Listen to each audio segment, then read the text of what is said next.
Thanks for coming down. We have a few eager perennial students today. Look at that. Yeah. Nice. We do record these, so you can always go back. Usually it's Monday or Tuesday. We'll have it up on our YouTube channel, so you can always go back and watch it again.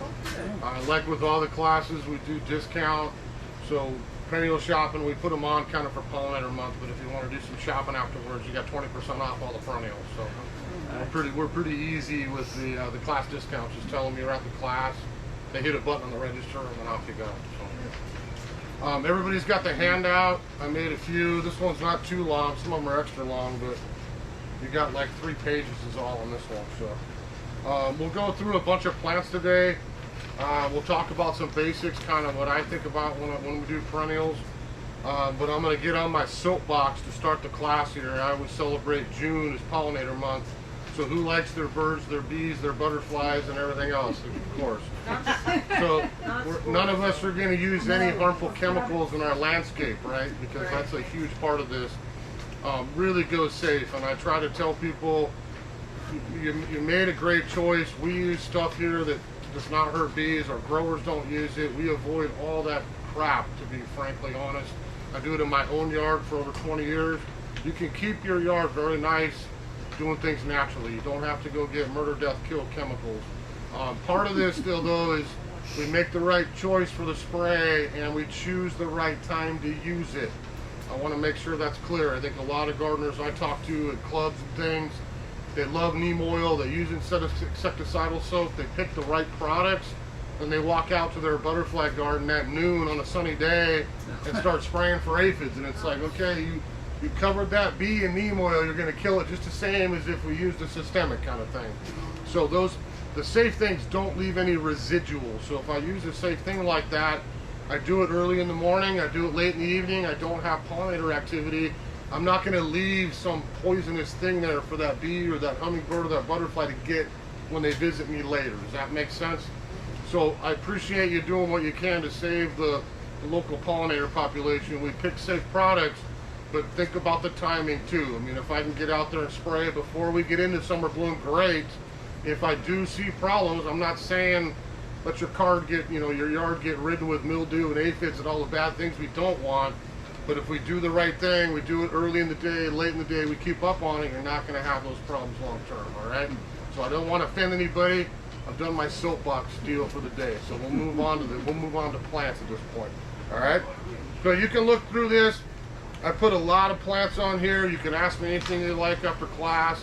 There's a lot of cool perennials. I have a lot of this in my own yard. I have more than this in my yard. A lot of us like different things. You know, I like hot purples, reds, oranges, yellows.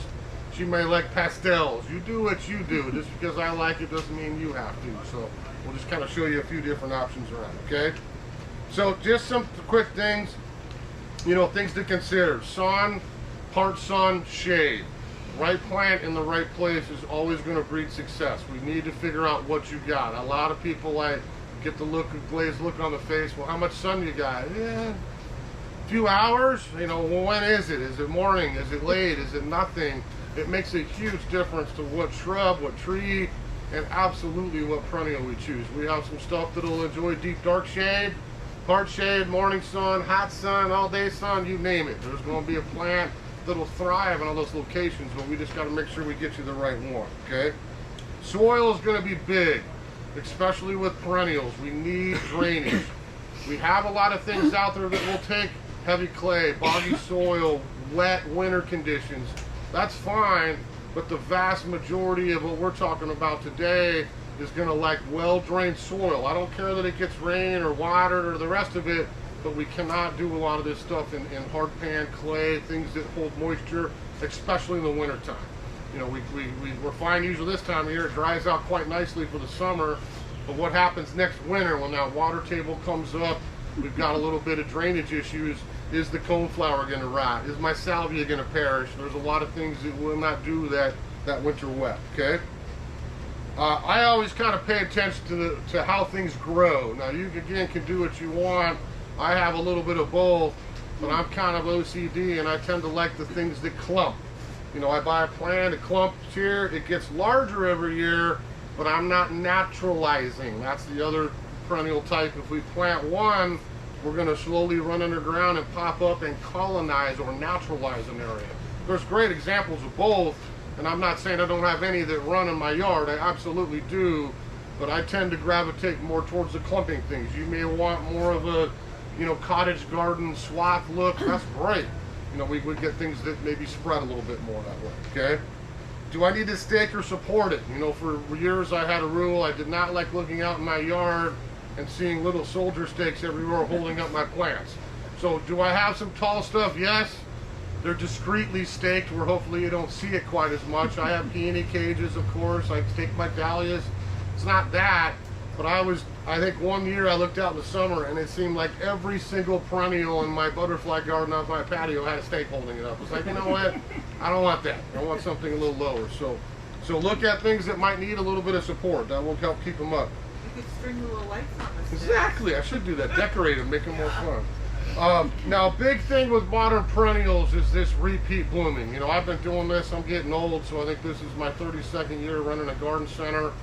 You know, 20, 25 years ago, this didn't exist. We bought a perennial that bloomed for 4 or 6 weeks. It was done. Okay, you can hang out, do your thing, go to seed. I'll see you next year. You know, it was a quick flash in the pan. Nowadays, almost every perennial has a cultivar that is ever blooming. You know, I start now, and I have flowers all the way till frost. The key is deadheading. I get a flower stalk spent, I trim it out, throw it away. Every plant is going to want to go to seed, and if I let that flower stalk stay on there dry, produce seed, that's the natural cycle of the perennial. I bloom, I go to seed, I reproduce myself, I start to go dormant, I go dormant next winter, I see you again the next spring, right? So what we want to do is say, no, don't go dormant just yet, don't go to seed, you can go ahead and keep blooming. So if I deadhead these things, I will get multiple flowers, okay? That's lavender, that's I mean, it's everything. And pruning is going to be the key. If we do a little bit of deadheading in the summertime, and I'll show you on some as we do specifics, you will get some longer bloom time, okay? No, I love that word. Who likes that word, risque? I love that word, feeling risque. So, temporennial is a funny word. I wrote about this in the paper a couple weeks ago, but we kind of all of a sudden popped up with this brand new term probably 5-6 years ago. It said temporennial. You know, I'm like, well, what the hell's a temporennial when it comes down to it? What are you trying to sell me? So it's a made-up word essentially, but it's a temperate perennial. You know, what they've done is saying it's not annual, it's maybe not perennial for some, it's kind of right in the middle. If we have the right location, we don't get a hard winter, drainage is a huge part of that to me in our area, then I have a perennial. You know, who's got hot lip salvia? That's probably the plant of the year that every single human has purchased in the last 5 years. I have 3 now, and I thought I'm never going to get one of those. Everybody has one. Well, I got 3 now because I do like it. So hot lips salvia is a perfect example of what we would call the temporennial. That's zone 7 to zone 8, typically right on our hardy line in the winter. You know, I've had one of mine now for 5 years, never lost it. I have another one I put in last year, dead as a doornail, and I just replaced it. So it's a lot of times location, drainage I think is the #1 thing. I don't think we get cold enough here to kill off some of those temporennials on a typical winter, but it's going to be the wet. Does that water table come up and do we rot the roots over the winter time, then we're going to have to replace it every year, okay? So this is not about mulching, this is not about the location. To me, it's about drainage, and this is an example of a plant, temporennials, hardy fuchsias we'll talk about today. Those 2 things I never, ever, ever cut back in the fall. If you want my tip, don't ever walk out in the fall like we do with typical plants and say, we're going to cut you down, we've had frost, I'll see you again next year. We leave these alone and walk away. That's what I started doing, and I started getting them to come back. I want the wood to insulate it. If I cut it back, I'm asking for damage on whatever's above the ground. Certainly I can mulch the roots if I want a little bit, but I'm walking away from the wood. Then I can walk out next April and I can cut those woody stems down to where I see all the green coming out, and off we go. I mean, one of mine, my oldest one, was probably that tall from the table and just as wide in bloom all last year. Now, when I started out in the spring, it was about a foot off the ground. That's how much wood budded out green. I chopped it off. I'm already back to that, and I've been blooming for a month and a half already. So, I mean, it's just beginning its kind of season to shine, okay? but don't cut them back. That's one thing I've learned. If I see, I think they're still putting it on some of the tags, it says Temporennial, which drives me crazy, but you'll see that on there. But if you remember the two big ones that I see gardeners use, it's salvias of those kind, and it's hardy fuchsias. Those are the two plants that I'd be a little more careful with in the fall, okay? Now, all these things up here, we're talking about attracting pollinators. We're keeping our native bees happy. We're getting butterflies in the yard. We got the hummingbird visiting. All of the above. I mean, this is not just a bee or a single species, but if I have a nice variety of things, I'm going to attract all those different pollinators to my garden. All right? Now, drought tolerance is going to be probably 90% of what's up here is we would classify as drought tolerant. So what does that mean? Does that mean you plant it and you walk away and you never water it the rest of your life? No, it doesn't mean that. It means we can get it in the ground if we have a hot, sunny, slopey area that needs drought tolerance. We get it planted, we water it infrequently here this first summer, maybe next summer, down the road when it gets established. Now I can essentially walk away and water very, very minimal. I have a lot of that stuff in my own yard, and I'm probably at twice a month watering here. July, August, mid-September, then we start to get some rain back again, typically in the fall, okay? Now, there's just a couple things to kind of get you going. You guys, I'm guessing you probably want to talk plants. We can show you some plants today, maybe do some options up here. Has anyone got any questions so far? Any of the sprays, cutting back? Yes. When I cut back my heliform Uh-huh. for the aphids, I mean, Yep, yep. now, what would be best to spray over the entire area that I cut off? So she asked about cutting back hellebore. So that you're doing that at the holidays, right? Yeah. Yeah, so after the holidays, when it comes back out, anything will take care of aphids. If I was going to get something simple, I'd go straight for insecticidal soap, something safe like that.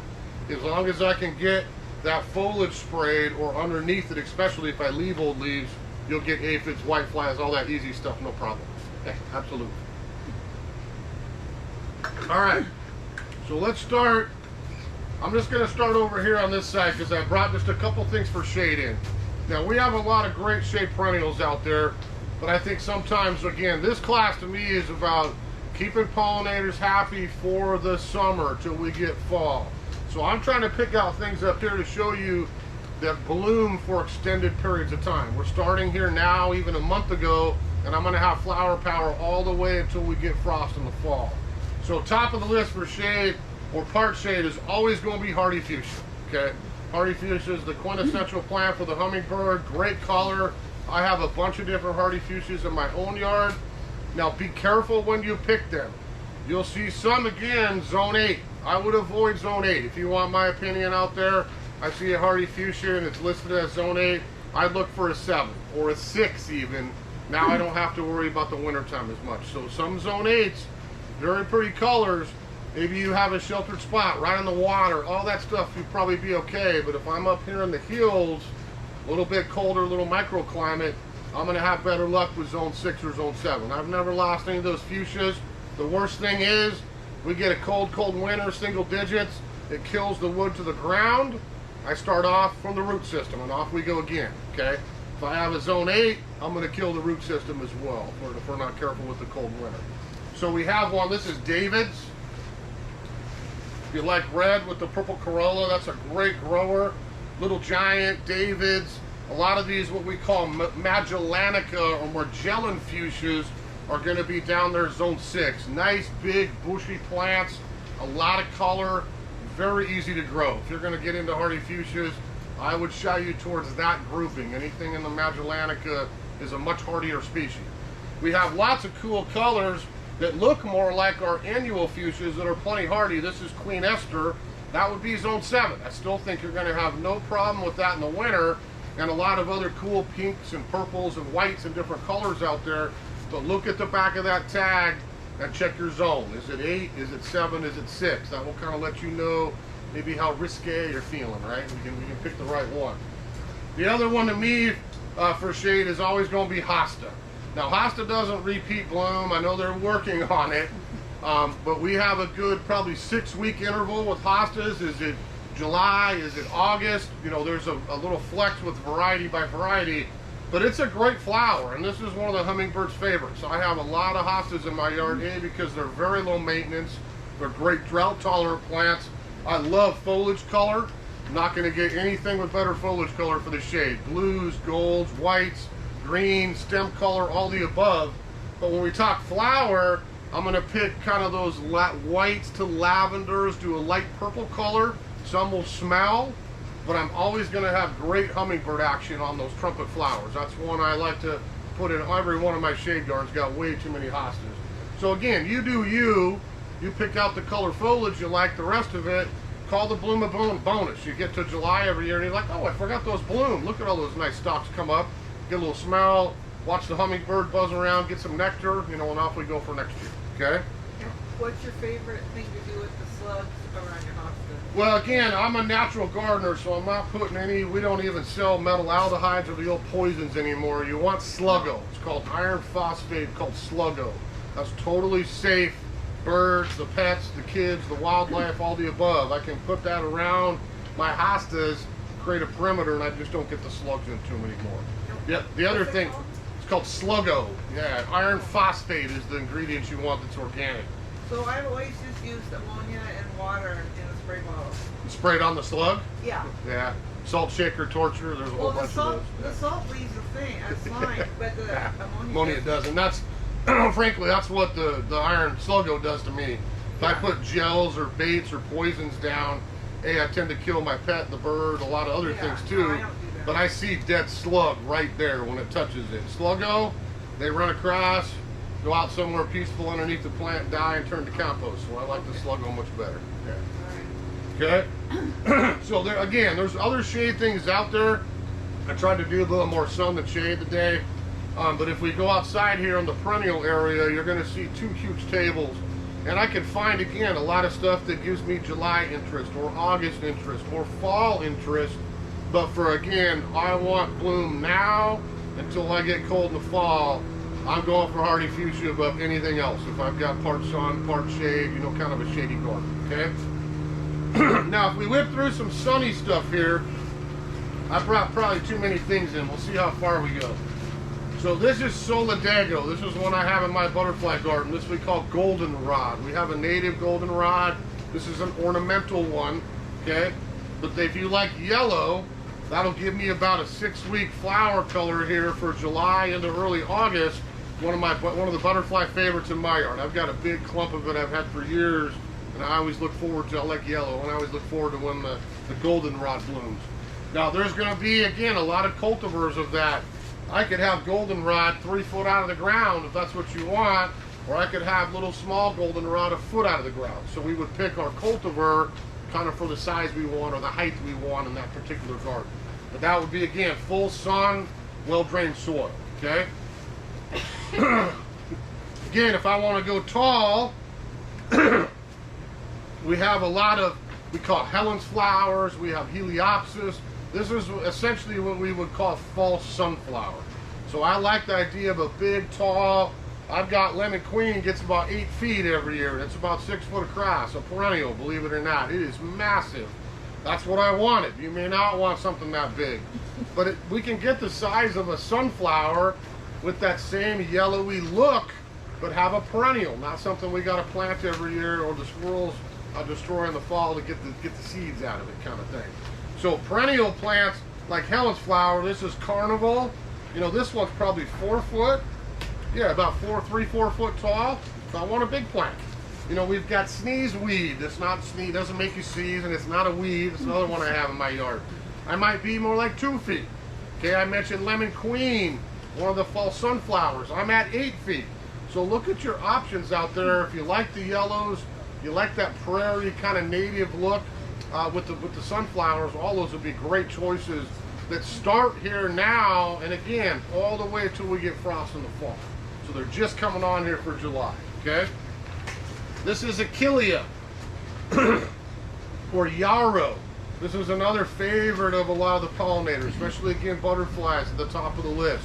I could pick pink, red, purple, white, yellow, burgundy, all kinds of different shades, and find the one that I like. I think this is a fun plant because it's got great texture on the foliage, nice and tidy, and if I take a minute and just deadhead this a little bit as the bloom's brown, I will keep those flowers coming and have a much longer season of flower on something like Achilles, okay? Another heat lover. Now, who's got Black-Eyed Susan? That's a plant I think one of the first perennials I probably ever bought, and I still have it. So Black-Eyed Susan is really easy to grow. Now, I would challenge, this is one of those ones that we use that word naturalize. This is going to look like a clump. My original patch of Goldstrom, which is this one, is probably 6 feet by 4 feet now. And I keep taming it at this point. I don't want any more, so we take some off the edge and just let it keep filling in. But this will give me that classic golden yellow daisy with that black button in the middle. Super hardy, super drought tolerant, really easy to grow. So Goldstrom's a little taller, which is that one. I might have a little bit of like 1.5 to 2 foot of height. If I don't want that, get little Gold Star or early gold. There's a lot of cultivars of that classic Black-Eyed Susan now that will be a little shorter, a little bit tidier, maybe not quite as big. So if I want a little different one, we could look at some options for that. Now, I showed you a couple salvias already. So we looked at hot lips, right? This is amethyst lips. It's close cousin if you like purple. Not everything has to be red, right? So that's what we, again, use that word temporennial. If I have drainage, I got hot sun, I don't want to water a lot, that usually is a great choice for a lot of people. If I want real perennial sage, we buy meadow sage. This is a different species. This is East Friesland. But we have a lot of varieties of these out there now. This goes down to like zone 3. I had this at my place in Cleella. We have this all over the place. Super, super cold hardy, but I still need this heat, the drainage, and then I've got happy salvias down the road, okay? This is another one, the modern cultivars of that. If I deadhead those spikes, they will keep coming, okay? I can keep those coming up.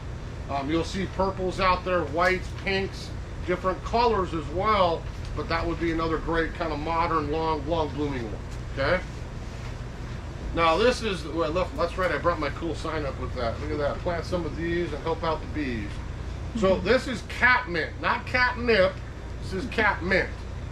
So if I like blue, lavender, you can also get whites and pinks, but this is a great space eater. I think these are fabulous, great bee action, lots of flower power.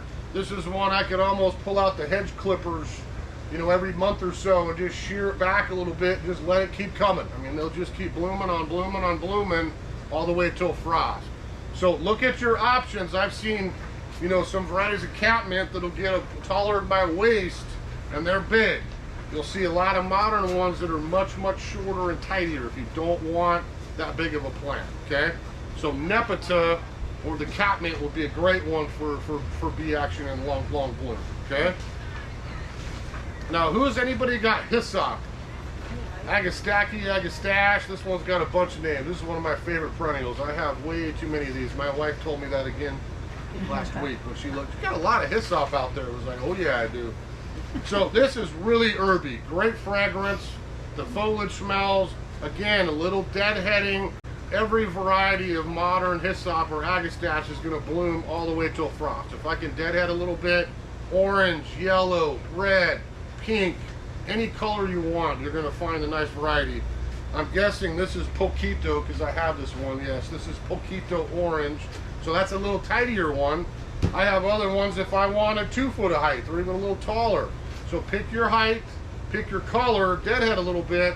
This is a great perennial if I've got good drainage. I like these also too, plants like the catmint, the hyssop, and the salvias, anything that's got a little bit of herby smell to it. Who is tired of the rabbits? I'm raising my hand because I got a few of them. The rabbits eat everything in my yard. These are the stuff they don't touch. So guess what gets planted along the borders and the gardens, because they can walk up and go, I don't like the smell of that. Hopefully they head to the neighbors, then go clip my grass. I don't care, but stay out of my planting beds. So I'm trying more and more of this to keep them out of areas. So look at the different varieties of the hyssop out there. A lot of people call this hummingbird mint. You can look at that flower.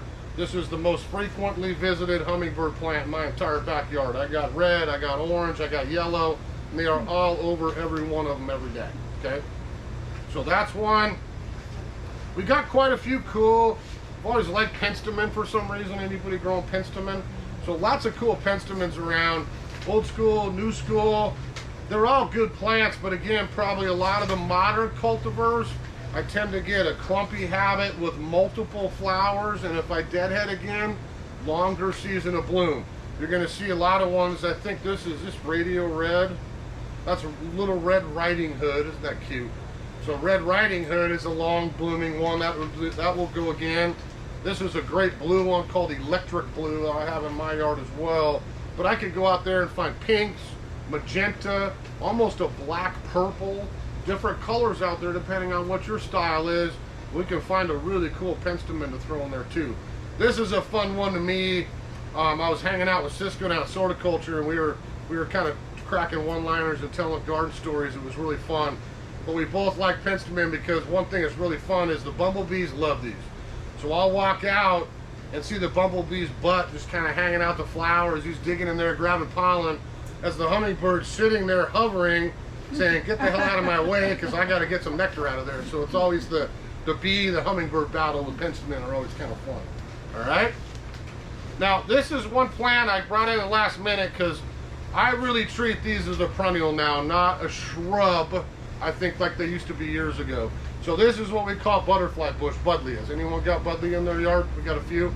So this isn't illegal. I want to make sure that's clear. I wrote about butterfly bush a few weeks ago and how a lot of customers saying, "Why are you writing about a noxious weed that's banned from the state of Washington?" Oh. And that is correct, because old varieties of butterfly bush, they seed by the billions, and they've taken over native areas all over Western Washington. So it's been banned for years, and I would never sell you a plant that's going to do that. So what we have now is modern butterfly bush that's seedless. That's the only difference. So I have fragrance, I have summer flower, I got great color. The butterflies go crazy for these, but I don't have the seeds. So no, I'm not breaking the law by having butterfly bush. Someone on YouTube will email me next week, I'm sure. But we only carry seedless cultivars. So I can find a great butterfly bush that I want to use, but treat them like a perennial. These are not the old black knights that grow 12 feet tall like I inherited in my yard and quickly got rid of. We've got woody ones that might get as tall as me if I don't prune them. But all this stuff, this is one called blueberry pie. It's got beautiful color with that orange eye. We've got birthday cake, Miss Molly, Miss Ruby, Miss Violet. There's dwarf ones, a lot, purple haze, blue chip. Well, all those varieties are seedless, and they're all very small. So I don't treat this as a shrub. That's mixed in with the sun perennials, because in the fall, I can just walk away. It gets a little bit of wood on it, but every spring, I can walk out and just chop that off above the ground in April, and off we go again. You know, we start over as a perennial. Because they bloom on new wood, I just need to deadhead a little bit, and I'll have flowers on this plant all the way till the holidays. I mean, it's that easy for good pollinator action. So look at some of the new modern butterfly bush. These just came in this week finally. Blueberry pie. But we've got 6 or 7 out there that are all seedless, all legal, that you can add in if you like a little butterfly bush with the perennials, okay? Now here's a few. We got halfway done. How are we doing? Oh, we're doing great on time. Now here's Mr. Bee Balm. I like to smell bee balm. Some people don't, but I think that's got wonderful fragrance. So foliage fragrant, great flower on this. The one drawback with bee balm, because I have it in my yard in a few places, is mildew. So I want sun, I want air circulation. I'll try to avoid the overhead watering. If we keep this a little on the dry side, you're not going to fight it. And mildew is not death. It doesn't mean throw it in the garbage and walk away. It just means, okay, let me get some more air around it, a little more sun, maybe spray, a little neem oil, something safe early. We just don't get the mildew as bad. So a lot of the new bee balms, we have old bee balms out there again. If I want height, great. We have those out there. A lot of these new ones, the balmy purple, the balmy lilac, a lot of these new cultivars, I'm only going to be a foot. You know, if I wanted something short that I can kind of allow to naturalize on a sunny border, those would be great choices for a little summer flower power. Okay. Leucanthemum or Shasta daisies. Anybody got those going? So again, you know, back in my childhood days, we had Shasta daisies that looked great for a month or so, then they were done. You know, just green leaves. Okay, we'll see you again next year. If I deadhead, a lot of these modern ones again now, they're shorter, and I get that repeat flowering action. So if I like that classic kind of cottage garden look, Shasta Daisy makes a wonderful addition to that. Yellow, now light yellow creams or stark white, but I can find those colors out there, double, single, different sizes, and you've got some great options for star jasmine, okay? Same with the geraniums. Who's got perennial geraniums? That's another great cottage garden plant. Blues, pinks, a lot of different pastel colors. This looks like Roseanne. Yeah, it's Roseanne. I don't sing, so I won't start my police version of Roseanne. I usually do Roseanne instead of Roxanne, right? But that's a great cultivar that, again, shrubby, spread some area, cover some spot, but I'm going to have a long season of flower out of that. That's a great little long blooming, easy perennial.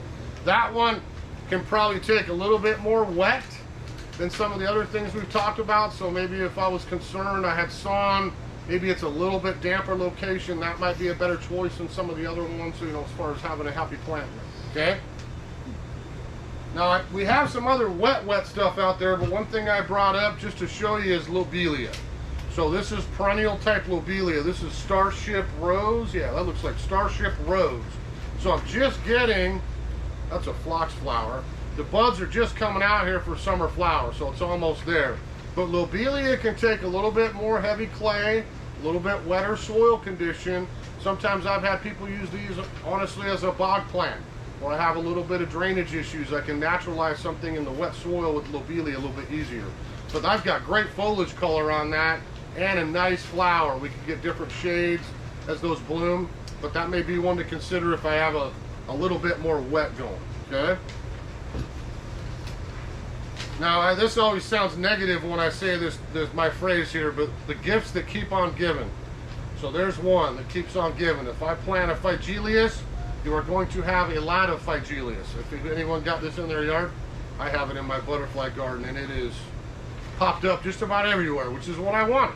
So it's not for everybody, but this is Cape Fuchsia from South Africa. So plenty hardy up here. I could have sun or part shade. You can see from the flower, guess who's going to like that? Mr. Hummingbird. So that's a hummingbird fave up here. Reds, orange, yellow, pink, all different color options. But if I plant that, it starts as a clump, but then it runs off the root system, and it's going to pop up everywhere. It's very easy to just chop the surface root and say, that's enough, I'm good with what I have.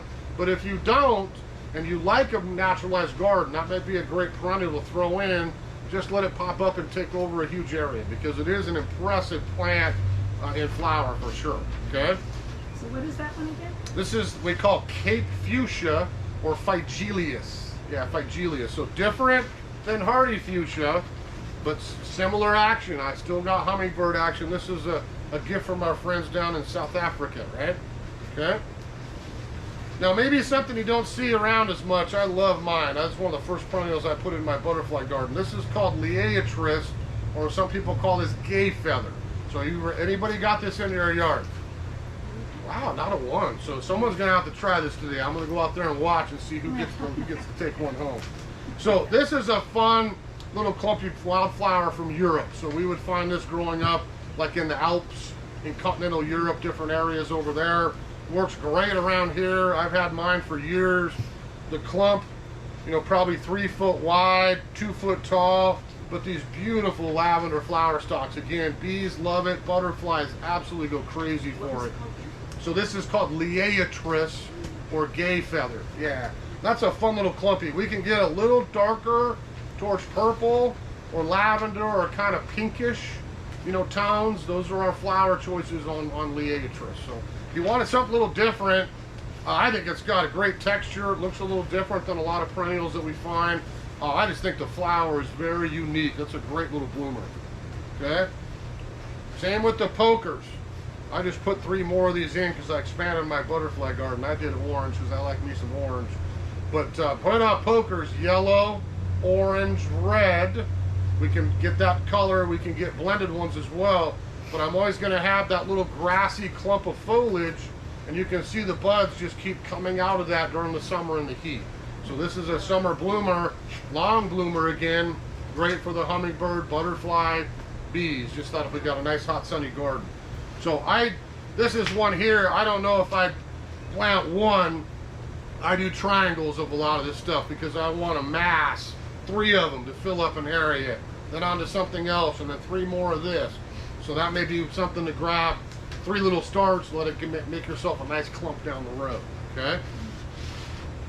I brought in one little allium just because I think these are fabulous these days. A lot of people grow that, they're in the onion family. So again, no rabbits is what I like.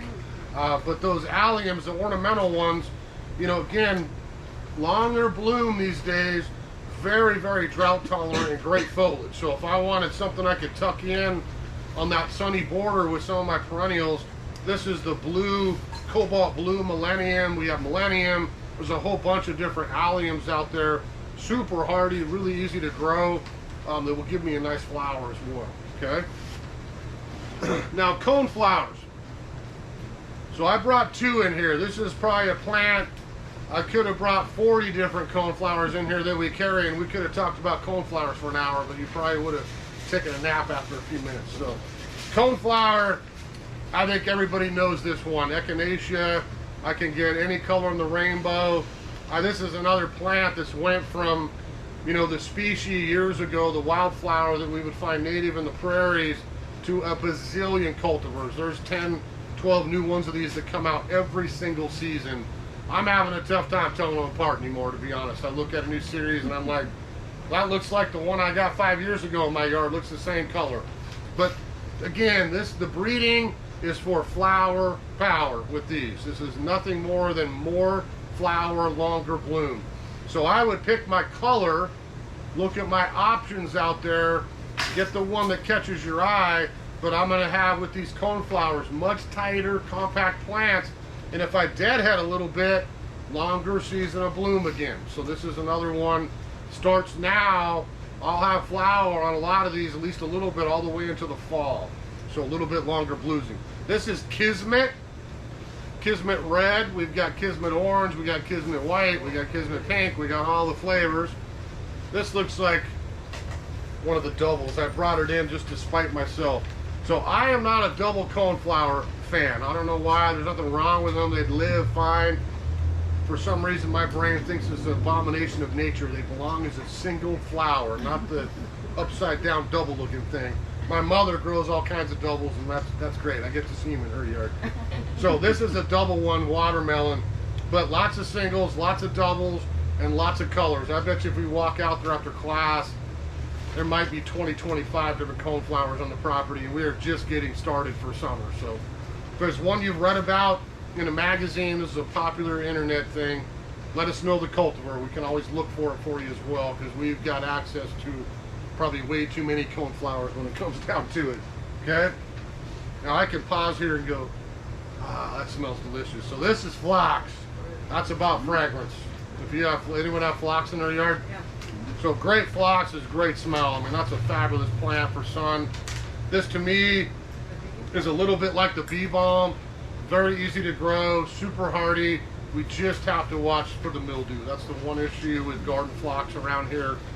They got better every year. Mildew resistance is being bred into the genetics.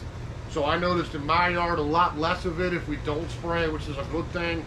But if I'm growing classic garden phlox, I'm going to choose a natural fungicide and get out there a little earlier and try to keep it off of there. We get to the summer, we're good to go. We just got to watch those rainy months in spring. So which one is this one? This is Glamour Girl. So that's going to give me the hot pink with a little eye in it. But again, if you know phlox, white, purple, blue, pink, red, I go out there and pick any color in the rainbow. It's not really an orange one, a good coral colored one, but we have pretty much every color in the rainbow to choose from phlox as well. Okay?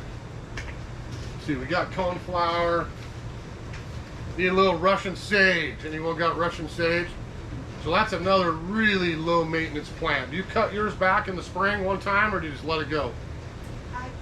Depends how I'm feeling and what the garden's doing. I was gonna say a lot. This is one I could let it look like a shrub. To be honest with you, I've seen Russian sage around as big as me. You know, the ones we had over at our place in Cle Elum were shrubs. You know, they went dormant in the winter, leafed out, looked like a massive gray shrub with the beautiful blue flower. A lot of the cultivars now, again, shorter, and if I do a little bit of deadheading, again, longer blooming. This would be probably at the top of the totem pole for the selections up here for drought tolerance and cold hardiness. I'll laugh, it's just probably 40 below zero. I was off, 30 below zero. Do you think we're gonna get that cold here? I sure hope not.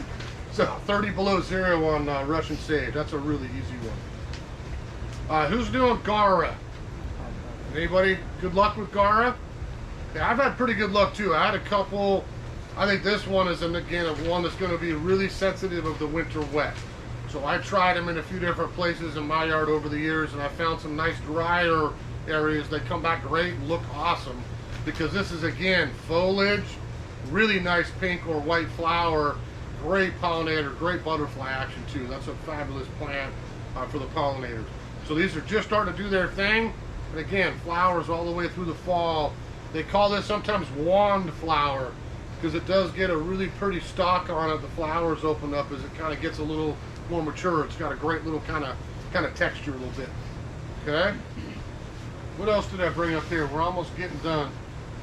How about some Coropsis? Some people call these tick seed. So to me, this is probably one of the first perennials that went like an annual. You know, this started a number of years ago with Coropsis breeding, where they're like, wait a minute, if we can tell that plant not to go to seed and just to keep sending flowers up, I've got the flower power like an annual is in a perennial form. So all the Coropsis out there now, whether we want the thread leaf, the tiny, or the bigger foliage and a little larger flower, I'm gonna get repeat flower. If I do a little deadheading or clip these back once, here come more buds and here we go again. So we can get some really nice action with color on the modern Coropsis. This is a pink one. This is a Nova Opal, but you'll see pinks, reds, burgundies, a lot of yellow and orange out there. Coropsis is traditionally more on the yellow-orange tones, okay? Daylilies, who's got daylilies? Now, I'm always honest in the class, this is not one of my favorite plants for some reason. Daylilies have just never been my thing, but I'm tempted by the orange one out there. I might have to try one again. So grassy foliage, nice clump. This is another classic kind of heirloom plant that a lot of people like. There's nothing wrong with daylilies. They do are a nice little filler. A lot of the evergreen ones will give you a little winter presence, which is nice. And the modern stuff, again, we would call ever blooming. This is not like the old daylilies. I got one show and then I'm done. I got foliage the rest of the year. We got a lot of small ones and cultivars now that will repeat. That had the stock, here comes another one. We just keep them going throughout the season that way, okay? Now we're down to the last few here. So, does anyone know what that is? So I always got to bring one of these in because I have a serious problem with hookeras. If my wife was here, she would tell you, yes, he's got a hookera problem. We call it hookera-itis, the addiction to all things hookera. So I don't know how many of these I have. It's probably upwards of 100, and it's probably 20 different kinds, and they are all over. Borders, pots, shade, sun. I love hookeras. I love the foliage color. I'd left this alone because you can see the flowers coming up. Believe it or not, that is a great bee plant, but hummingbirds absolutely love these for some reason. And I would not think that looking at it, but it's one of the favorites for the hummingbirds for sure, especially if I get the cultivars with the hotter color flower. So if I just do this off and on during the summer, when these flower stalks are spent, they keep coming, and this is probably 9 months of flower. This will continue to flower and go and go and go. Then it's done in the winter. I still have some evergreen foliage. So even in the winter time, I could look out and see the purple, the red, the orange, the different colors I want. It doesn't look quite as nice as summer, but I still have the presence in the winter. It's not something that goes totally dormant, okay? So if you got a problem with hookeras like me, maybe the significant other doesn't like them as much, we take them home, we put them in pots, and we can sneak it out of the pot, put it in the yard, because then we can sneak another one home for the pot. Well, I didn't bring another one home. We had one in the pot there, right? So we can sneak more hookeras in. All right, couple left. Now, if I was to tell you probably my favorite perennial, that's it. If I'm in sun, I got a lot of these, and for some reason, I always have loved these, and I still will. I mean, I keep buying about 3 more again this year, and I don't have much room left. So this is what we call Gillardia or blanket flower. So this is a wildflower we would see up in the high mountain areas, Colorado, Arizona. Hot, dry, cold is not a problem. This one's about wet. So if I have good drainage, this is a fabulous summer perennial to naturalize. Really low. I have these all over different borders of different gardens because it blooms as much as an annual, but I get perennial status from it. So you can see I brought this one up on purpose. They actually feel really cool. But when my petals drop, I have that, right? So I have my little knob there that I can go, ooh, that's kind of fun to touch. So I could leave that if I want. That's going to go to seed and drop me more plants, okay? What I would tell you if you like blanket flower is I've already done this probably 3 times this month because mine are all blooming now, is I deadhead these, quick little snip, throw the little balls in the yard waste. I'll do that for the next 6-8 weeks. Once we get into late August, September, now I walk away because I want them to dry. The birds will like the seed in the fall and more will drop.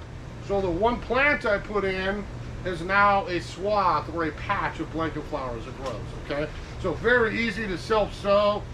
Don't think invasive at all. I would tell you if they were because I don't like invasive in my yard. It's not that, but it's, to me, it's one of those gifts that I can control how much it gives me the next season. So blanket flowers are awesome. This is Barbican. This is a new series. This is actually the one I took 3 home. So this is Barbican, but I'm always going to have some combination of yellow, orange, and red. Pure orange, pure red, pure yellow. I tend to go for the ones that have the multicolor stripes, okay? So if you've got hot sun, you're looking for a little border perennial that blooms all the way till frost, I'd look at blanket flowers. We got some great cultivars out there. If we don't keep them too wet, we keep them on the dry side, you're going to have great luck with those as a long, long blooming perennial, okay? Now, this is the first year I've delved into these in my own garden. So I've always wanted something kind of, so I have a big butterfly garden. Salvias, liatris, goldenrod, all these tall 2-foot, 3-foot perennials. What can I fill in some of that area underneath them? And so I just planted a massive amount of this purple. I think this is Endurascape or Homestead. This is Endurascape or Homestead Purple is another one. But I could choose hot pink, hot red, or purple and use these trailing verbenas as almost a ground cover as a perennial. So I'm going to be curious how cold we get in the winter, how bad those will get hammered back, because verbena is right on that zone 7 line as far as temperature. I'll report back at next year's class. We'll see how my $50 purchase of 5 of them that went here that I took home last month. But I think the color is awesome. So if you picture again, a lot of these taller clumping perennials having, I think I put 5 of these in a big 10 by 20 bed off my patio, because I wanted the purple flowers poking out underneath everything else when the goldenrod is done. And this one's done. I'm still going to have some flower power for the bees kind of on that ground level, okay? So maybe this is verbena, and this is perennial type verbena. So you'll see Endurascape is the series, and we have purple, we have pink, and we have red. The old-fashioned one that's been around for years is an old one called Homestead Purple. Same, almost looks identical to this. I probably couldn't tell them apart. So long bloom, little bit of deadhead, flowers just keep coming like annuals again. Very long season of flower, okay? Now who's got, this one's always fun, because who's got Lucifer going? Do we still like Lucifer, or are we done with Lucifer? I'll be honest, I was done with Lucifer, so I get smaller ones now that aren't quite as tall. But this is a great bulb. So Crocosmia, if I look at that pot, I've got multiple stems. So the growers, like Blooming is a fabulous perennial grower down in Oregon, they will pop 3 corms or bulbs in that and grow us a nice plant. Of course, I gotta pay, oh, my tag's gone. I would guess I gotta pay 15 bucks for that, which isn't the end of the world. It's on sale, so it's only 12, right? So we buy a clump of Crocosmia. If you want Crocosmia, I would tell you to come in here in like March or April and buy a bag of the bulbs, because I can put a whole bag of bulbs in the ground for probably $8 and have 5 of those, for $8. They'll grow instantly. They're really easy to grow as bulb form. But trust me, put 10 in and you're going to form a big patch of Crocosmia. This is one that keeps getting very large. So my issue is this. I didn't like the stakes. I talked about that earlier. It's like, well, I'm either going to have to tie these up or I'm going to let them go ahead and flop over the whole garden. So I got rid of the tall, and I do Emily McKenzie and George Davidson and a lot of other cultivars that only get up to about my waist. So same great hummingbird flower, hot orange, hot yellow, hot reds, but just a smaller scale. Still spreads, still keeps on going, but I just keep a little height down. Yes? Trevor, the year before last at the Northwest Garden Show, there was a tri-colored Crocosmia that was orange, pink, orange, pink, and yellow. I think. Yep. Do you carry that for We us? had it in last year. I don't know that I've seen it this year, but it will come for sure. Yeah, we always get that in. So Yeah, for pretty. sure.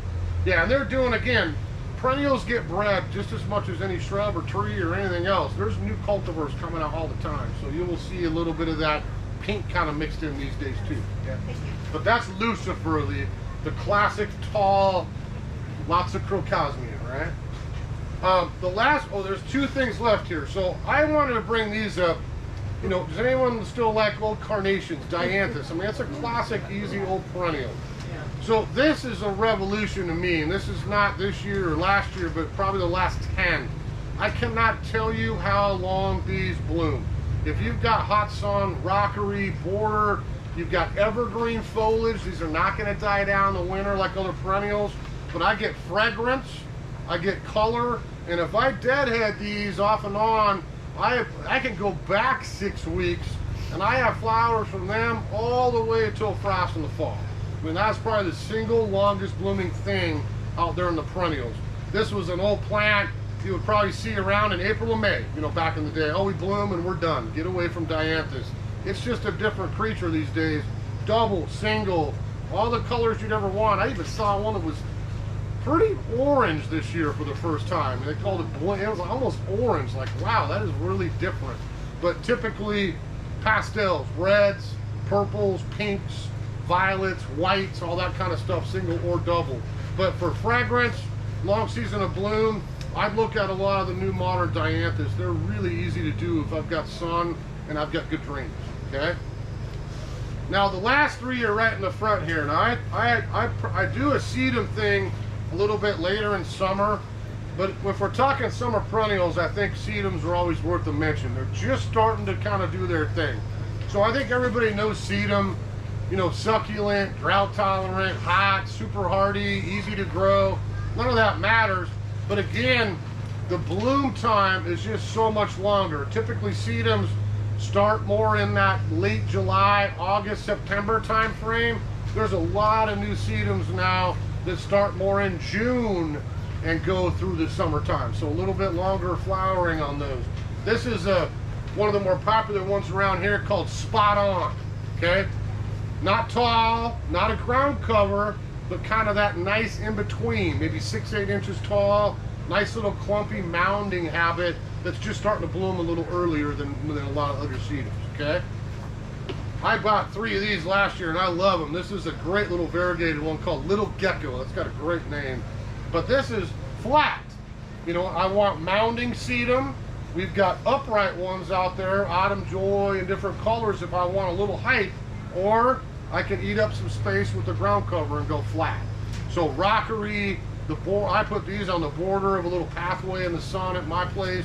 You know, if I want low, I've got a zillion options. If I want mounding, I have a zillion options, and we've got lots of tall ones out there as well. But I would try to match your taste. I love yellow variegation. I like dark. I like pink. You can pick a color on the foliage and the bloom and the habit. So look at your options. We got a zillion different cool sedums and succulents out there as well, okay? Last one here is Mr. Ice Plant. That's about as cute as it gets, I think. I put a bunch of these in on my place the last few years. This is a new series called Rock Crystal. I think this is the candy red. But we can do purple, yellow, orange, white, any color in the rainbow. But that's a little ground cover succulent we call hardy ice plant, okay? Delosperma. So if I had, again, hot spots, tuck it in the face of a rockery. I use them as trailing and sedum containers, you know, popping out of hot pots as a little trailing effect in my own yard. But you can use those in a lot of areas as long as I don't water a lot and I've got hot sun and excellent drainage. You'll have that forever. Ice plant, I lived down in California back in high school for a couple years. We had ice plant over the beach at Carmel. That's a different creature. That does not live up here. Hardellosperma we would find up again, high elevations, Utah, Colorado, Arizona, super cold hardy. We just got to be careful with the wet. Okay, so we won't try that. What's that? Is it evergreen? These are, yeah. All the sedums, you know, typically in the winter here, I might shrink down to a little clump of rosettes, but I'm not going to go down to the soil and just disappear for the winter. Yeah, I'm always going to have a little bit of structure. Yeah, for sure. Okay? So that's a lot of perennial overload, right? And I probably could have brought another 50 in here. Yeah. But I'd encourage you, like I said, we got great specials going for shopping. Sun perennial straight out the door. You'll see shade is over here underneath the roof. So I got lots of staff around that can help you find something fun if you so desire. Okay? So we got some questions. Yes. You mentioned a couple times maybe purchasing, you know, 3 starts or whatnot. Yeah. So do most of these come in some of the smaller sizes as well? Some of them do, some of them don't. It's Okay. hard to get. We're trying to get more perennial growers to get us a quart or a 4-inch. 4-inch is like spring. We probably had a little more on the small start side. There is quite a bit of quarts out there as well. And I'm not saying you gotta, you know, go spend $40 and get 3 gallons, but maybe it's okay if I leave some room for that to develop into a larger specimen, or make a note. Like I really like the red hot pokers. They're out of quarts, and we just save a little spot for 3 down the road, and we get them again, or we get them a little bit earlier, you know, a month or so ago when we had a little bit more small. Yeah. Yes. The perennial verbena. Yeah. What do the rabbits think about it? They have not, I'm not exaggerating when I say this. I have a lot of rabbits in my yard. They're every night when I come home, they're in there. Every day when I leave, they're all over the place. They have not touched mine yet. I don't think that is on like rabbit immune list. It's one of those resistant things, but that's why I kind of play scientist in my garden. I'm kind of curious what you're going to get. You know, okay, I'll leave those on the border. Are they going to touch them or not? No, they didn't. Okay, I'm okay with that. I don't think it's definitely not one of their favorites, but I think they may nibble on that just a touch. Got any more? You guys want to get out of the hot house here? Yes. What about butterfly weed? Is that legal here? Oh yeah, butterfly weed. I should have brought in. We've got some Asclepias still. So Asclepias out there is what we call butterfly weed. That I want to say this because we get asked for Asclepias. Lots of great perennial. I have it in my yard. Don't buy it because you think you're saving the monarch butterfly. We do not have monarch butterflies in Western Washington. So a lot of people that ask for it, they think that's what they're doing, and it's not that. I'm helping our native butterflies, but it's specifically meant the foliage, not the flower, is the food for the larva of the monarch. So that's the reason there's a craze about planting those. A lot of the Midwest, up in there into Canada, their migration pattern, it does help. Around here, it's just a fabulous, easy perennial with color that's going to help the bees, help the butterflies, and not much hummingbird, but those two mainly. But I'll still get great color. Yeah, we've got the species out there and 3 or 4 other cultivars that we usually keep a lot of Asclepias around. Yeah. All right, well, thanks for coming in.